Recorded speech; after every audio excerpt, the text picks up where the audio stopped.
Good evening, ladies and gentlemen. Welcome back to the Nancy Drew Games review series, where we are ranking every single Nancy Drew game on 6 key aspects, being the story and premise of each game, the suspects, the puzzles, the music, the atmosphere, and the ending of each game. I'm your host, Jameson. And I'm Julian. What is going on, everyone? And today we are reviewing Nancy Drew, The Last Train to Blue Moon Canyon.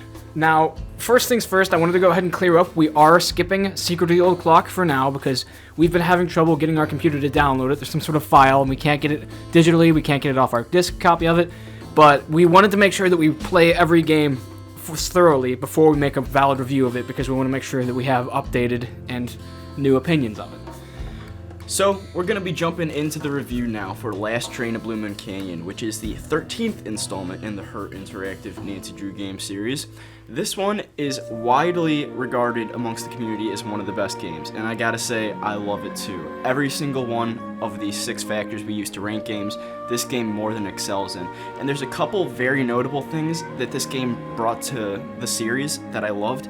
And that is one thing being that this was a very cutscene heavy game, and I loved it. I always love when there's cutscenes in Nancy Drew games, and simply just playing through the game, there's a couple small cutscenes here and there, not to mention the beautiful, amazing one right from the start, and like the mining puzzle cutscene and such, but you could tell Her Interactive really stepped up their graphics for this game.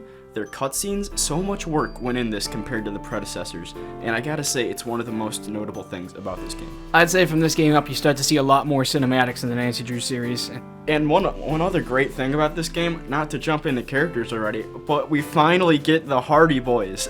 That was a great addition to the game. They work so well. They're not really suspects, obviously. They're just people, like in-game characters Nancy can resort to, and their presence adds miles to the game. It was phenomenal. Yeah, one thing that I guess doesn't really fall on this game's fault is that they were really bad at pacing themselves when it came to including the Hardy Boys, because the Hardy Boys are in this game, then there's Danger by Design, and then they come back in Capu Cave, and then they are just phone contacts until Midnight in Salem.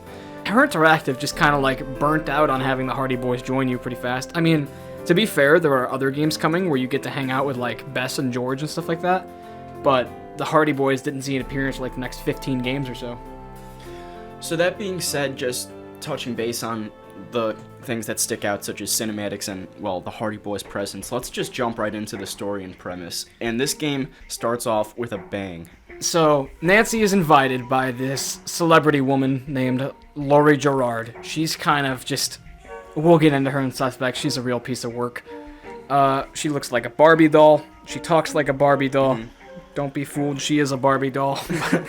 And then, the whole deal is that she's just this spoiled rich girl who comes from a famous family or something, and her dad's like a business person. She's in the tabloids all the time. And turns out that, like, her dad owns this warehouse that's had this train sitting in it since, like, 1901 or something. That is an antique train that was once used by a miner named Jake Hurley, who one day rode into town with pockets full of gemstones and precious jewels, leading everyone to conspire that he had found a super valuable mine somewhere out in the... What was it? The Colorado Rockies or something? Right.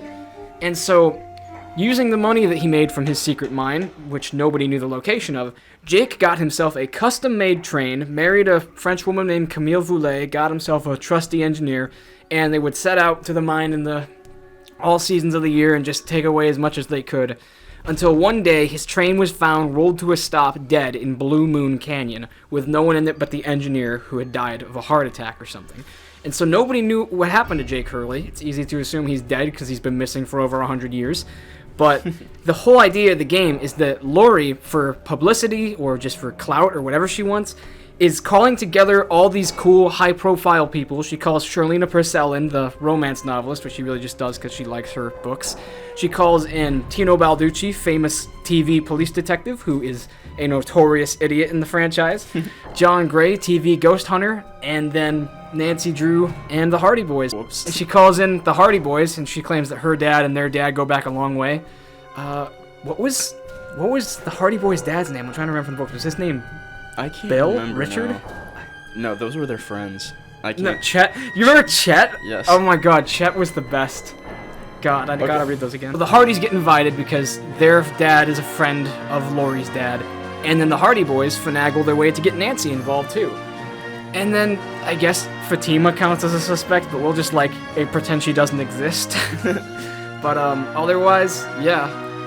That's, the basic gist. That's the backstory of the train itself, and the man Jake Hurley, who owned the train, and he comes up a lot in the story. But the opening cutscene is super cool. It's Laurie Gerard sitting around a round table with all the guests that she's gathered. And we get super cool camera shots of each guest, doing their own little thing. Tino's touching his face, looking all suspicious. John Gray's looking around, confused about all this. And we get to see, without any words being said, just kind of like an opening to each character's, thoughts about Laurie Gerard and all this stuff. But then, something I don't get about this cutscene is we get a really weird camera shot of what seems to be like a third party / kidnapper coming around through a corner. But we know that there is no kidnapper. That camera scene was a little weird to me. The way that this cutscene ends is that Laurie says the train's rumored to be haunted, the lights go out, Laurie screams, and when they come back on, she's nowhere to be seen. And it's very quick. You could probably figure it out in 5 minutes flat. No, 2 minutes if you just gun it. But as soon as you're done with the opening conversations and cutscene, you just run to the caboose, solve a very simple puzzle, and open it up, and there's Laurie, just safe and sound, and she reveals to you that she rigged the whole thing and that she was never actually in danger, and that she said that she wanted to see who would find her first because she would give them the letter from Ruth Kensington, or to Ruth Kensington. And basically, she says she found this letter in a wastebasket, because it's all crumpled up in the train, and it's from Jake to his only living relative, Ruth, who, how do I say this? Jake tells Ruth that the secret to find his mine is hidden in the train, and that it holds wonderful things, and it's basically just a long, 3-page letter filled with elaborate clues and instructions as to how to find his mine. And so Laurie confides in Nancy and gives it to her, and that's where the real meat of the game begins. It's all about solving all these crazy, cool puzzles on a train. And my favorite part about this game is by far that it's actually a moving train, and you can constantly hear the engine roaring and the whistles blowing and stuff. You can look out the windows and just see the landscape going by. This game is just paced so well. It has some of the best structure in a Nancy Drew game. So the suspects, as we mentioned prior, are all renowned celebrities for the most part, except for the Hardy Boys and Nancy, of course. Each one's really cool, and I liked what they had to offer to the game because they have a lot of second stories to them. They have a lot of backgrounds that Nancy can explore as part of the mystery, except for John Gray. And John Gray, I do like him, but something I noticed is that he doesn't have he doesn't have his own private story. Every single suspect in this game has their own little second plot in the game. It's something you can explore. John Gray, for the entire game, he just stays in his car and he just is on his ghost theory about the train being haunted, but he doesn't offer much in that regard. Yeah, John just feels really underused. I like him as a character. I love talking to him. He's just a really chill guy. But there's this whole crazy story about, Charlena actually published romance novel ideas that Laurie submitted to her, and Laurie freaks out. And Laurie and Tino used to be a couple or something. That was really cool to uncover. Yeah, and there's all this drama going around. And then, John Gray is just kind of in the crossfire. I feel like if they wanted to make him, not wrapped up in the drama, then they should have doubled down on it, made it so, he gossips with Nancy. Yeah, they should have made him more suspicious or something. I think you said an underused character. That's so true. And that doesn't necessarily mean he's bad, because I still love John. I love his design. I like his TV show debacles and all this stuff, but they could have, the potential that was missed with him. Now, I want to take Charlena, because Charlena is the first person that you talk to, and Julian says that Charlena is, the weakest suspect in the game a lot of the time. Well, her and John Gray, but Charlene is definitely the most blamed. I think that they're all amazing suspects. I could go as far as to call this the best game for suspects yet, and maybe that's just because a lot of them have a really funny dynamic, and they're all mainly funny people. But, on that note, I really like Charlena because she has, a sense of prudence to her that you don't really get from any other character. She's all serious and stuff. And she also helps explain a lot of the lore about the place. She's, brutally honest and likes to gossip about how she thinks Laurie's an idiot, Laurie's in on her own disappearance, she's not actually in danger. And she says that the only reason she's here is because she thinks that the story of Jake Hurley would make an excellent concept for a book that she could write. And she's just does stuff like when you take a look at a picture of Jake Hurley and Camille, she gives on a little spiel about how Jake used to see lights dancing outside the window, which he thought was Camille as coming back in a ghost form. Because Camille famously died on the train of sickness some sort. and that kind of just took a part of Jake with him, and it's said that the train is haunted by the ghost of Camille. But overall, I feel like Charlene was a cool character for them to have brought back. There's other characters probably would have liked for them to bring in more, because as you know, she was the phone contact in Secret of Shadow Ranch. And also like how it starts off with a callback to her. No, see, that's what angers me, is because in Shadow Ranch, she's really close with Nancy. You know, we call her and her assistant puts her through immediately, and she's always really hesitant to hear from Nancy.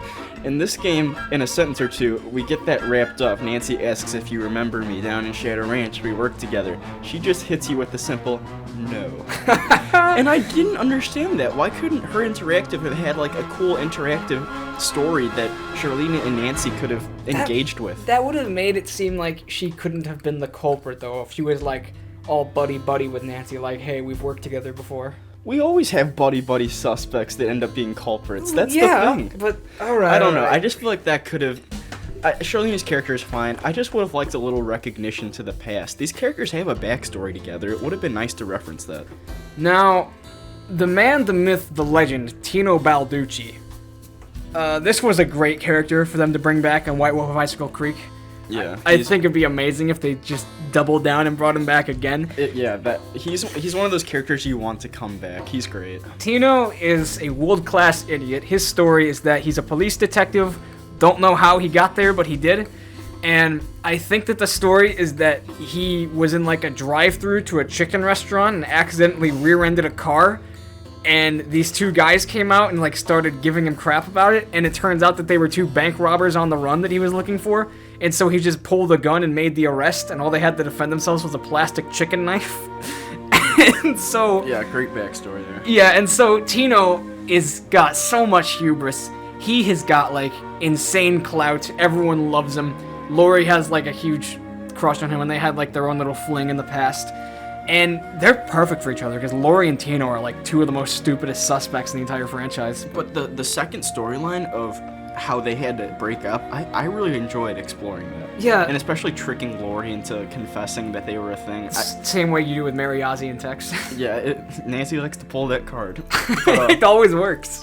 Yeah, that was a really good point. And what I love a lot about Tino is his design. Yeah. I think he looks great, and I love that he almost has like a blue tint to his hair. I mean, he's supposed to come off as like the handsome police detective that all the ladies want to be with, blah blah blah. But I mean, his personality's insufferable. he's so goofy. I like how he's always joking around and calling like the engineer freaking, what do you call him, Casey Jones, and said that he got his big greasy oily paw prints all over the emergency brake. Yeah, he's always making fun of everyone else. He's always got excuses as to why he's not making success, or like. And one of my favorite things is he finds a slug and he dismisses it as like completely irrelevant evidence, which ends up being crucial to the story. Yeah, like. And he goes like, I knew that slug was a clue. I just wanted to give it to you so you could have a shot at being the big detective for once. Yeah, but there's also something that I liked about Tino's character, and that's that about the midpoint through the game, he starts to respect Nancy a lot more. And because at the very start of the game, he's very dismissive. He doesn't respect Nancy at all, and he's just like, hey, I'm on the case here, bud, and all this stuff. But it's funny because like I love aggressive and just obnoxious characters like Tino. They make every game instantly more fun if you do them right. He has this cool subplot where like he throws the emergency brake to make it look like it was John Gray, so he can just drum up more publicity to inflate his reputation even more. And Nancy lets it go for some reason. But he has a cool subplot, like we said with Lori, where they were together, but apparently he broke up with her because even though they were both idiots, he had the impression in the public image of being this mastermind detective, and his buddies said that it was a bad image for him if he was hanging out with someone like her. So he had to call it off, but towards the end of the game, they get back together. And that's a really cool backstory. But and then she goes to prison because Lori's the culprit. So moving on from Tino, let's focus on Lori Gerard. Yeah. So she's the host we mentioned earlier in the little premise. She calls everyone together, but she's another character that's quite unsufferable. Just like just like Professor Hotchkiss, right? She always calls Nancy the wrong name. You get Natalie and Nadine. Just a bunch of stuff. I like Hotchkiss though. Like, don't compare Lori to Hotchkiss. Well, those are the only two characters that abuse Nancy's name like that. Okay, but like Hotchkiss is okay. So Lori, here's the thing. Lori is easily my least favorite character. Agreed. And that's good because she's obviously supposed to be the least favorite character. Like this game, you're kind of hoping the culprit is Lori just so you can like just knock some sense into her and like get her some jail time or whatever, because like she's just such an insufferable idiot and she talks so stupid and she has like a dumb face. No, her design's weird. It's not like other characters. She literally looks like a Barbie doll.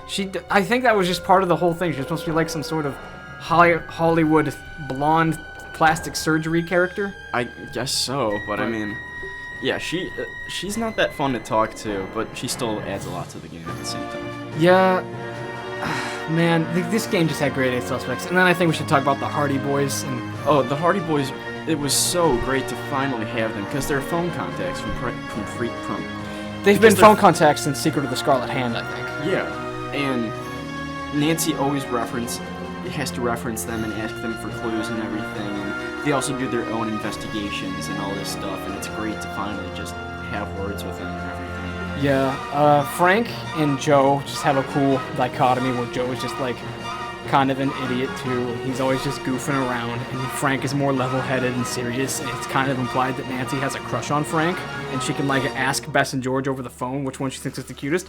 Which, by the way, Bess and George in this game are just delightful, because like the first time you call them, they go on like a 3-minute spiel about how they're painting Bess's room, and then like George gets paint in Bess's hair or something. And then, like, they go on a 3-minute rant, like, no, George, it looks really good on you. You should, like, get highlights in that color. And it just never fails to make me smile, no matter how many times I play it. Man. I guess, they're not really suspects. People you can talk to is Fantima. That comes in the second act of the game, where the train comes to a stop, and we settle down at this remote Colorado village, and that's a really cool place. Fantima's not a suspect, but she's a cool... Fatima, not Fantima. Oh. I think you're thinking of like the Mario Kart car. Yeah, no, what am I thinking? Fatima, sorry. Yeah, we even have to spell her name, but I mean, she's a good character. We never actually see her. She's under a mascot costume the entire time. Fatima dragged the game down. I feel like You think she dragged the game down? A little bit, because like she was annoying to talk to, and she's easily worse than Laurie Gerard. But you can't compare her to the suspects. She's just supposed to be this lowly little shop owner at but village you stopped. There's way too much of her. You shouldn't have to play Polinko, and then like they could have easily just scrapped the whole thing of having to do the taffy, and you just like get the pickaxe from Buell and all that stuff. Just 1 second, I'm gonna quiet my kitty. They could have easily scrapped the whole part where you have to like sort the taffy in the back room, and then you could have just gotten the pickaxe and gone, because I mean, I guess it adds a little bit of goofy character to her if you like her character in the first place. I like Fantima's character. I think she had a good portion of the game. It wasn't abused or anything, and I liked her tie to Charlena Purcell. That was cool. She's a fan, and conveniently, oh look, you're friends with Charlena Purcell, just get her autograph. Yeah. I don't know. Now, this isn't a character really, but it would have been really cool if the conductor had been a suspect, or I'm sorry, the engineer. I love the engineer, because you call the engineer on the phone a couple times, and he's got a cool voice, and we find out that he's actually in cahoots with Lori about the whole Lori's disappearance thing from the start of the game. He's not in cahoots with Lori caving Nancy into the cat mine at the end and trying to have her killed, but that's true. But the engineer, we literally have 2 or 3 conversations, a few sentences with him, but if he was a character, that would have been cool, but I liked that he was somewhat present in the game. Yeah, so I guess that wraps up Suspects. We're probably going to be touching back and forth on the funny things they say every now and again, because I'd say that cheeseburger. This is probably the funniest Nancy Drew in the series yet. I'd say 13 is when things get the funniest, because everyone's always just clowning each other. They're making jokes, and Frank and Joe just add a whole new flavor of just funny stuff to the game. So let's move on to puzzles. Okay, puzzles in this game.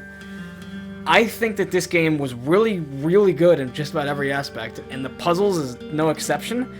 And I might even call it like the worst by default, because everything else was really good too. Maybe I'd call the ending the worst, I don't know. But yeah, the puzzles in this game were all really simple. Stuff like just... No, they were not simple. Okay, there were a couple puzzles that were complicated. Yeah, but they were... this game is a perfect difficulty, just saying that. Okay, I'd agree with that. And my favorite puzzle is the doll puzzle. That That's one- so much fun. The doll puzzle could use some more instruction. I might honestly call that one my favorite too. But the way that it works is it lacks a little bit of instruction. Maybe there's some hints that you can get from Bess and George that we didn't hear the last time we played. But the way that the puzzle works in essence is that Nancy needs to find out the name of this shoemaker that was like Camille's favorite brand of shoe. And it's Chaussettes Chatoyants, which is French for shimmering sock. And yeah, what you then have to do is there's this cabinet that opens up once you solve that puzzle with all these creepy dolls in it. And this is one of my favorite puzzles in the franchise, honestly. It's so cleverly put together where what you do is there's 13 dolls and there are like 26 letters in Chaussettes Chatoyants or something. And the way that you do this is each doll has a specific name and last name, and there'll be stuff like Teddy Everhart and Awful Ursula, Naughty Tina, stuff like that. And all around the train, you have to find little clues that tell you who's who, little notes saying like, oh, I accidentally cracked this doll's face and her name's Naughty Tina, and then you know that the doll with the crack in her face is Naughty Tina. What you want to do is you take the initials of each doll, like the first one is Chantilly Hildegard, and then you need to put them in order so that their initials spell out Chaussettes Chatoyants. And it's such a clever puzzle because you're like looking to see, oh, this one has 2 left feet, this one has 2 different colored eyes, this one's in pajamas, this one's like sneezing or something, I don't know. It's just a really, really cool puzzle. I feel like it fit the game really well. Some of the dolls like Naughty Tina make cameos in later games like Legend of the Crystal Skull.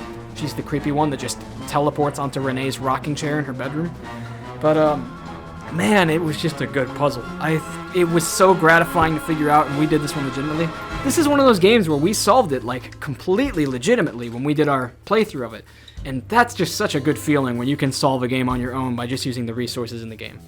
Yeah, the overarching puzzle of the game is to collect the 6 gemstones of Jake Hurley's and to put them in the correct slots for this Rube Goldberg type machine puzzle. It's really cool, and it yields the location of Jake Hurley's treasure, the unknown treasure. We still don't know what this valuable possession is of his that's been referenced throughout the entire game. Yeah, Jake Hurley had some pretty crazy contraptions in this cart before the caboose. And they're all powered by steam, and you have to open up all these little pipes in each car that leads to the caboose and make sure that they're all connected. You don't really get that done till the end of the game, but it's a very, very logical progression of events, and the whole game really fringes around you getting the steam flowing to that final compartment, and then you need to just collect a lamp, a pickaxe, and all sorts of other stuff, and then you can finally just turn on this machine, and it does some weird Indiana Jones stuff where it just like starts flinging gemstones around and makes a beam of light, like the staff of Ra or whatever it is that Indy uses. Yeah. And then it just points to a location on a map where Jake Hurley's mine is.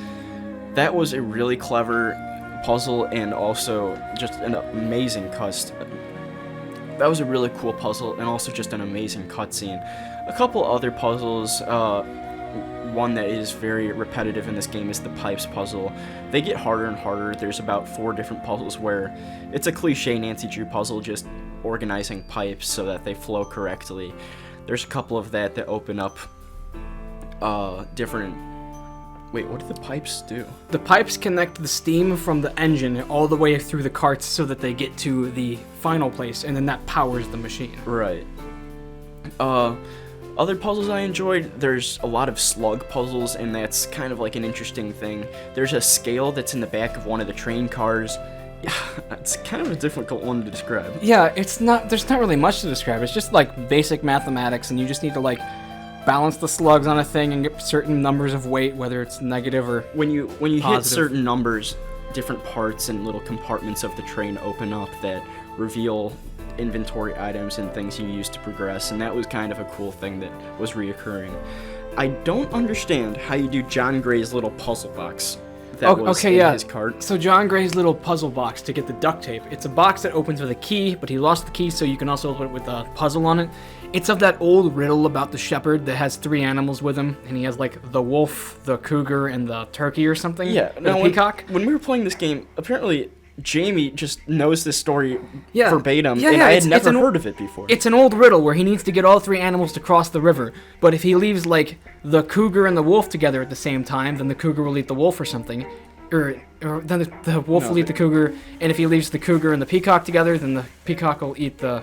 Or then the cougar will eat the peacock. Then, so what you're supposed to do is you take the cougar to the one side, and then you come back and you pick up like the peacock, and then you take him to the side with the cougar, and then you put the cougar in the boat, and you just go back and forth until all three sets of animals are on the other side. It's hard to explain, but like. Wait, but now Now, we have to assume that most players don't know that riddle. It's a famous riddle. What reference is that then? There's no reference There to is that. no reference to it, no. So that's kind of a flaw. That's objectively a flaw in the game. There's no solution to that. If I you guess don't so. know that riddle. I was just giddy because I've heard of that riddle before. Maybe there is, like, maybe okay. Bess and George will tell you something about it. Perhaps, but like, what they break down the entire riddle for you? Maybe we're missing something. Maybe Someone in the comments, if there's actually something we're missing that references this little puzzle box, then please tell us, because we obviously missed this. But I think John just says in general that you're supposed to press each 9 tiles in the order that they tell a story, and you kind of just assume that you want to get all the animals to the right side of the bank, but you have to figure out the order and how they do it. yeah, but it's a very tough logic-based puzzle. You would absolutely need to learn the poem before, because you can't guess, right? There's 9 tiles. That's why it's a riddle. I don't know. Okay. That could have used a little more explanation. Otherwise, just a really fun part of the game is when you're at a Copper Gorge, which is a very, very small town that you stop halfway through the game, where there's a general store Nancy goes to, which is where she gets the trunk from Jake Hurley that has like his lamp and pickaxe in it. That's where you meet Fatima and you play Palinko and bet on horses and stuff. And then there's also the segment where you go to the cemetery and go to Camille's crypt. That's kind of cool. Nice mood change, scene change. But otherwise, you get to play as Frank and Joe in one part of the game. And that's really interesting, where you're playing a short order cook in this little scrappy diner. Because one of the guys that's in the diner is like James Thurston, the engineer's great-grandson or something. And it's such a goofy puzzle. It's the most nonsensical puzzle in the franchise that you'll see in a long time, where Frank is filling in short order cook so that he can listen to this guy, which is apparently something that Frank can just do in a little scrappy Midwest town. And, oh my god. So this guy, every time that the bell dings for a new order being ready, he thinks that he's in the mine shafts, and he starts telling stories about the old days. And then, like, every time that Frank gets something wrong, he gets interrupted by the waitress, whose voice is like a chainsaw. And it's just such a goofy sequence of events, because you have to solve, like, 4 orders, and he keeps on talking about his great-granddaddy and the last words that he told him, which Jake told him about how to find the mine. And, oh my god, the last order that you have to make just says chef's choice. I think that's part of the funniest part of the game, how you can just absolutely torture some poor soul who relied on the kindness of the chef to make them their own sandwich. I always give jelly and sardines. You made him a jelly and sardines sandwich. Yeah, the lunch of champions. Are you kidding me? Oh my god. So, in conclusion about puzzles, they're great in this game. The endgame puzzle is a bit ridiculous with the minecarts. It's really straightforward. It's following the danger signs and choosing the right pathway. And you gotta ask yourself why Jake just didn't do that to get out. Maybe he was crushed by a rock or something that later shifted, but I don't know. The salamander puzzle, on the other hand, is a bit ridiculous. You need to be very keen in realizing where all the salamanders are and the symbols that correspond with them, and it's just kind of tedious, but past that, and the puzzle box, I would say that needs just a little more explanation. Puzzles in this game are great. I think we're ready to move on to music then. Now, this game has some excellent music. Like most games, I'd say there's a couple tracks in it that I'm just kind of don't like that much, which is probably just like the generic Western ones and like... Now, I have 2 favorite tracks in this game. I'm going first. Go for it. One of my favorite tracks of all time, since like 2014, I've listened to this nonstop, is Society. Yep, I was gonna say Society and Train. Society is so good, and Train is too. Okay, let's play Society here real quick. We'll have the audience decide which one they like more. It's such a good Train song.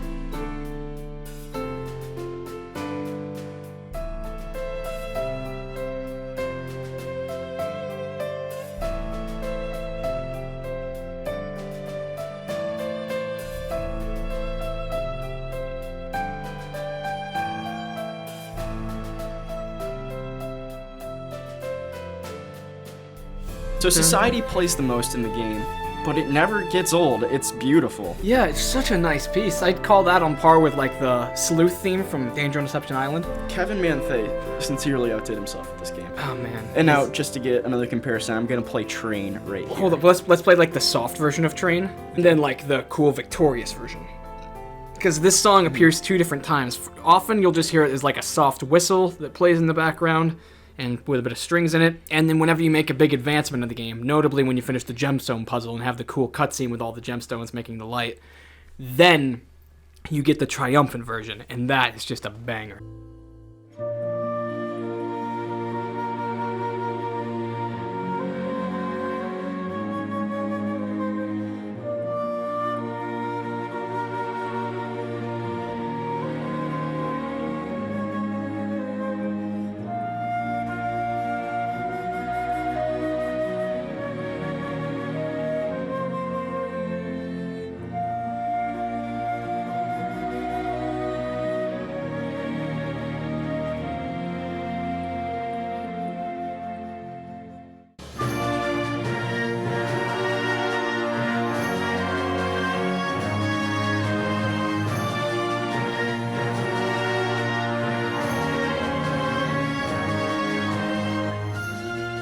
Another title theme that I loved was Explore. That one, nothing necessarily triggers it, but it's really great too. Yeah.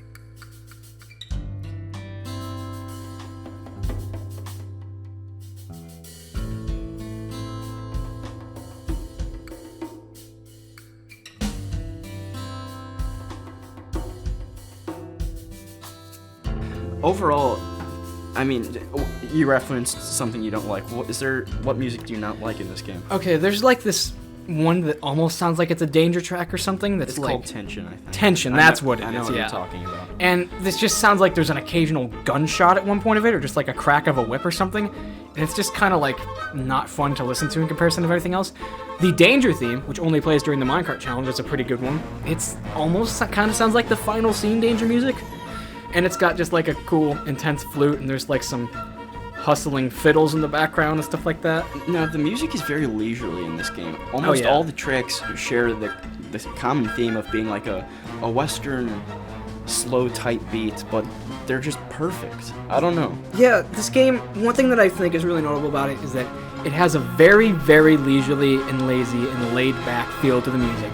And then whenever you make a huge advancement, it starts to go off with that train theme. So yeah, in conclusion, our 3 favorite tracks are Jamie loves Society the most. Society is tied with Train for me, and then also another one I love is Explore. So music all in all in this game, I'm giving it a 10 out of 10. It's awesome. Yep, and now that we're getting into the atmosphere and environment, this is probably my favorite part of the game, because Her Interactive tries every now and again to make a unique concept for an Nancy Drew game. Sometimes it fails, like Shattered Medallion, where you're on a game show, and then other times they just strike gold with a game like this one, where you're on a moving train for like the first half of it.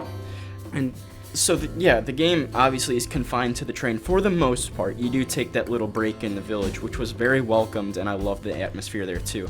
But the train does such a good job of feeling different. Despite every train car being the exact same size, every single car has a distinct theme to it, and they're so much fun to explore. you start off in the dining car, which is just before the engineer's car, and that one is just so pretty. There's a beautiful chandelier which has an amethyst or a citron hidden in it of some sort of gemstone.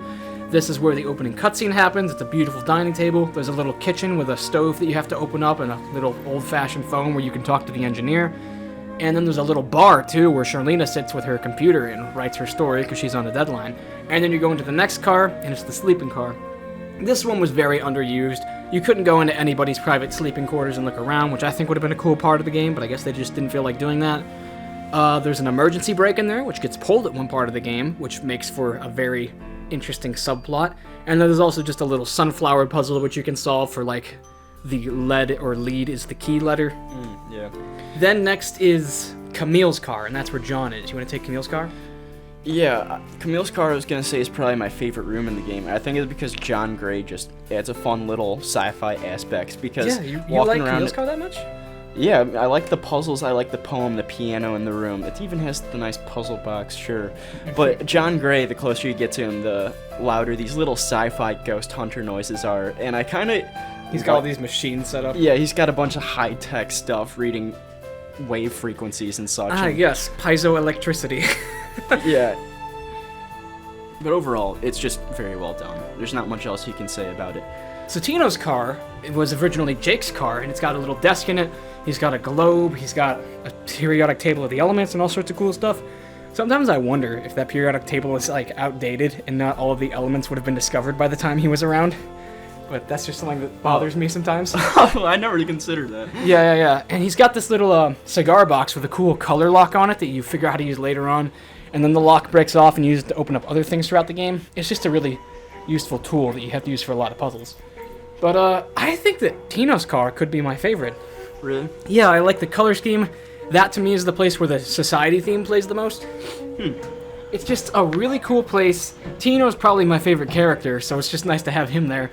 He's Jake has like this super cool cougar cigar cutter on his desk. That thing's crazy. Yeah, that was cool. Oh, and there's the leaping lizards puzzle, which we let Dad do because he used to grow up playing that game.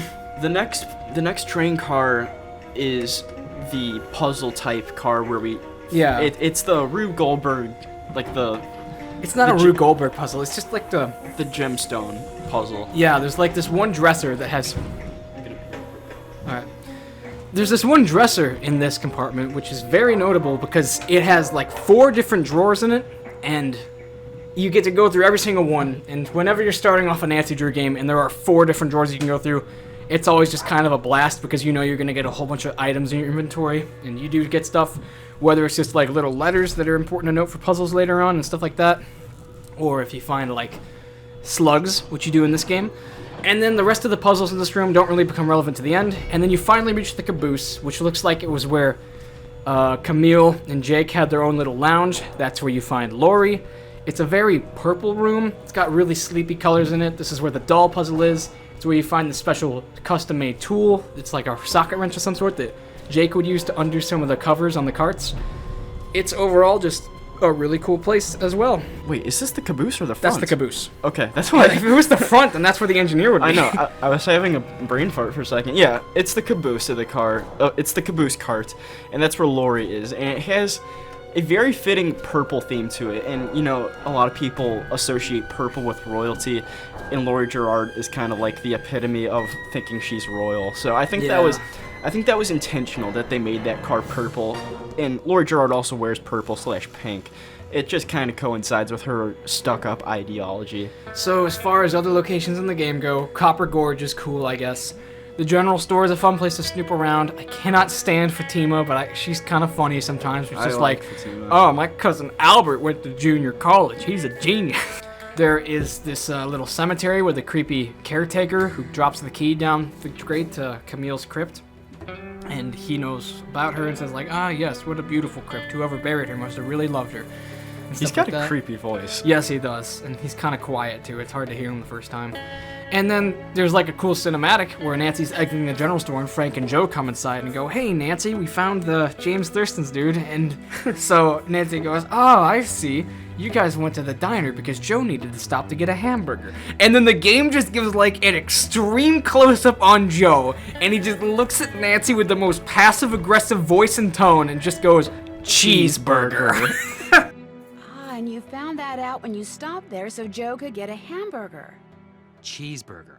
That is my favorite part of the game. So unexpected. So random. Just the line, cheeseburger. Why they did that, I don't know. But it's like it was supposed to be like just a quirky, funny Joe moment, and I don't know if it came off like that, but it was still super funny. He seems so offended that you would call his food a hamburger. Like, he really took that to heart. What are we eating today, Mr. Leahy? Cheeseburger. No, that was some great humor, whether it was intentional or not in the game. It's just that we were playing on our TV as always in the living room, and our dad was sitting with us, and then Joe just does that, and we just lost it. That was like the peak of the game. But anyways, once you solve the gemstone puzzle, you get the location on the map. I guess that we might as well combine the atmosphere of the end game with the ending of the game. So the train rolls to a stop in this little just mountain ways in the middle of the desert and by the train tracks. Nancy gets a head start, which is Laurie's, quote, reward to her for figuring out the location of the mine, so she gets to go in and take a look around while she just distracts everybody else on the train. And then as soon as Nancy gets off, the train takes off, so... Yeah, how suspicious. That's a little suspicious. And Nancy goes, oh, Frank and Joe will make sure it comes back for me. I hope. Yeah. So Nancy then navigates through this tunnel system that obviously hasn't been touched for about 100 years.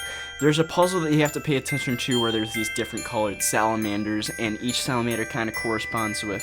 Or no, it's to navigate which tunnels to navigate take. which tunnels you take to keep on going through. Now, By the way, okay. the way you open up this mine is Nancy launches a cannon, which has just been sitting here for like 100 years, Oh, and I completely forgot. it just blows open this giant hole in the side of the rock face and gives Nancy the entrance to the mine.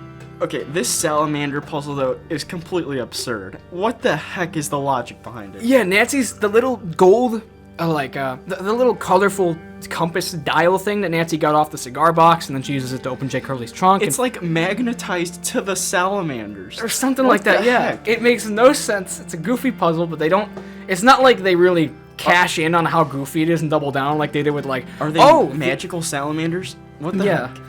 You know, just like, oh, is this a magical bell that makes the old man remind himself of the days he was in the mine?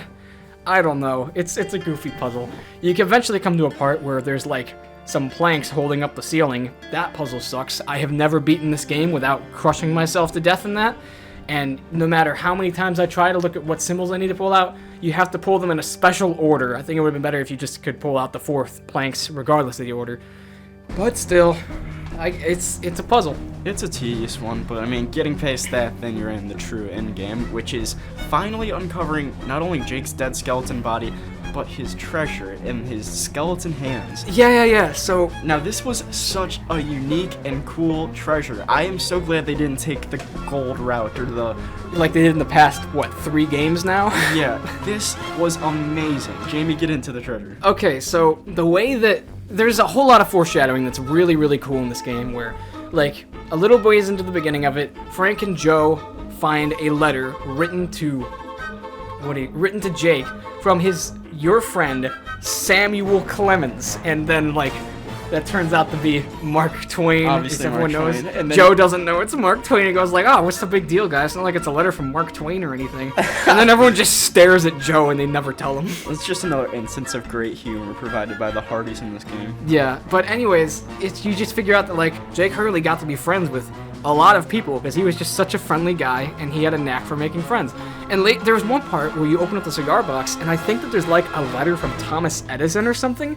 Or it's some sort of like electrician of the time, and it's just another prominent figure, I think, but Nancy never remarks on it. I couldn't figure out who it was, but it certainly seemed like it was from someone who was powerful that was his buddy.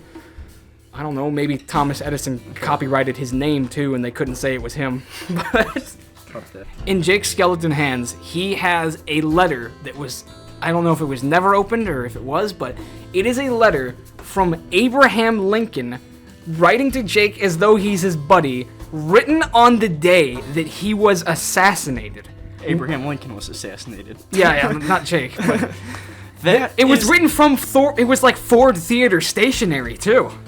Yeah, and to think if that letter exists, it would be worth millions on top of millions, worth more than any treasure chest of gold. The government would just like kill whoever owned it and put it right in the Smithsonian.